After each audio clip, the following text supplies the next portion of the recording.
Imagine someone who seems perfect on the outside, successful, charming, but secretly lives a life built on lies, fraud, and even murder.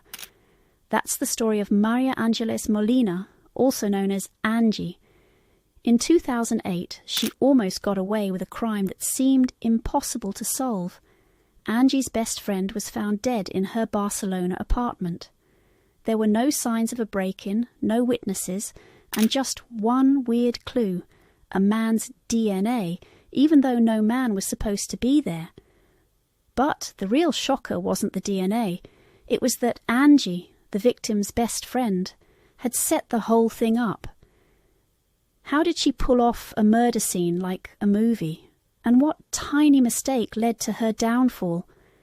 This isn't just a crime story. It's about how a double life, full of lies and dark secrets, completely fell apart.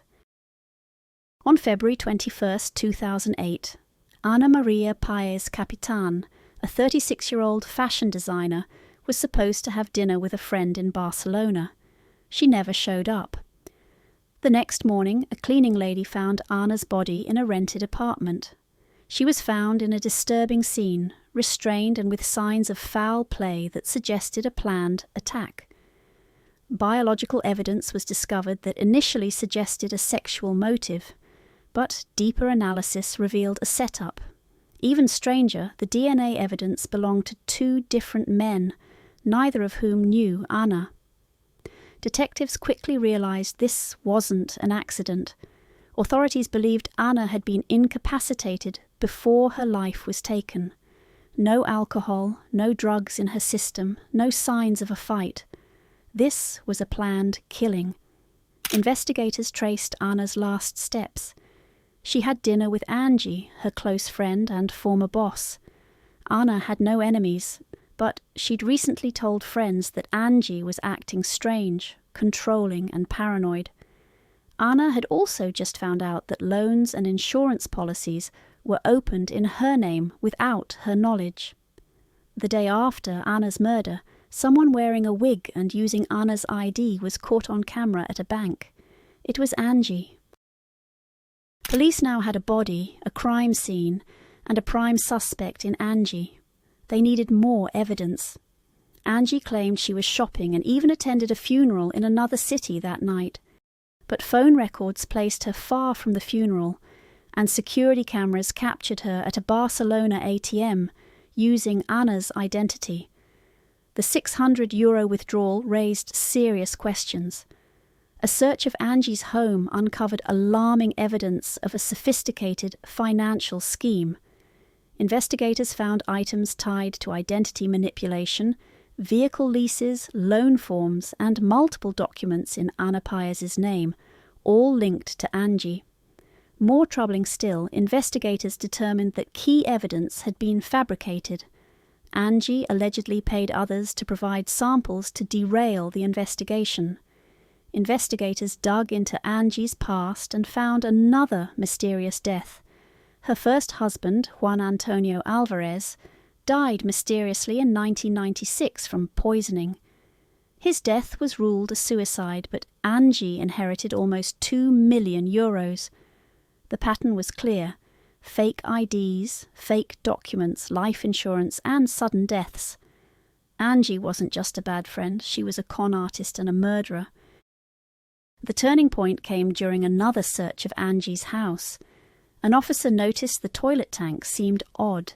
Inside, hidden in plastic, they found a stash of documents: Ana Páez's passport, ID, bank papers, fake emails, and, most importantly, the paperwork for the fraudulent life insurance policies Angi had taken out in Ana's name.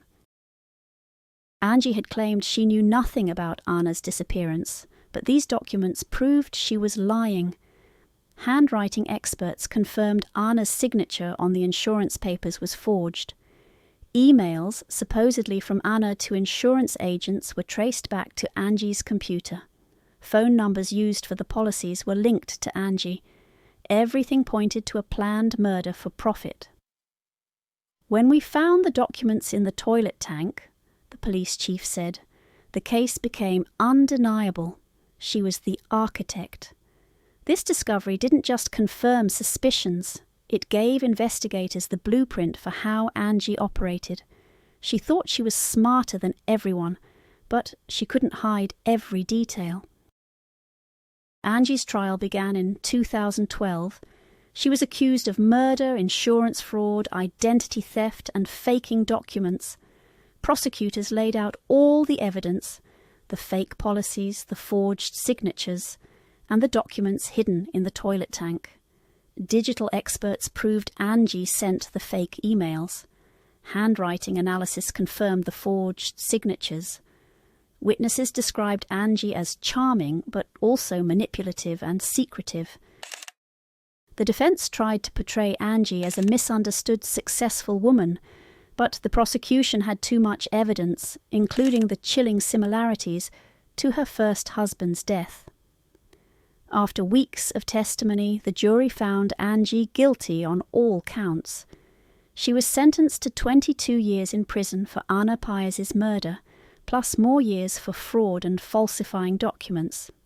The judge called her crimes a methodical and heartless abuse of trust, motivated purely by greed.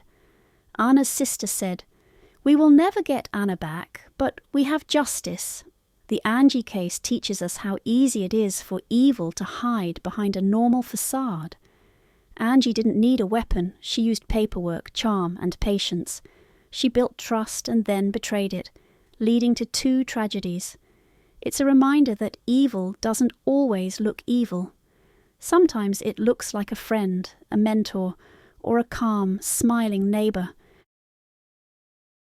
This was the story of María Ángeles Molina, the fake life, the true crime, and the woman who almost got away with it all. The truth always comes out, often when you least expect it. Leave a comment and let us know what you think. Subscribe to the channel for more crazy crime stories. Thank you for watching.